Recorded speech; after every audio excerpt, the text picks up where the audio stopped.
Welcome to part 2 of critical rendering path optimization. So today we are diving into a powerful technique called preloading CSS.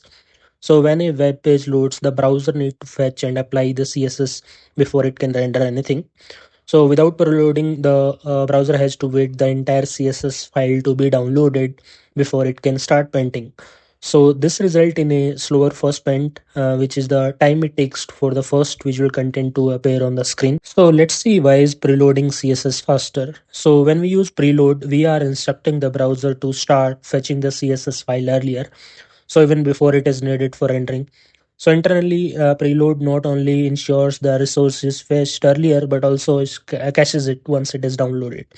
Right. So this means that once the CSS file is fetched, it's stored in the cache for the quick access, ensuring that the future visit to the page won't have to refresh the file again. So let's break down this preload statement. So here what it's doing, the relation equal to preload part tells the browser to start downloading the CSS file as soon as possible.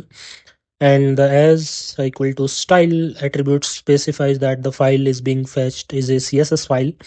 Download event changes the link to relation to style sheet once the file is loaded.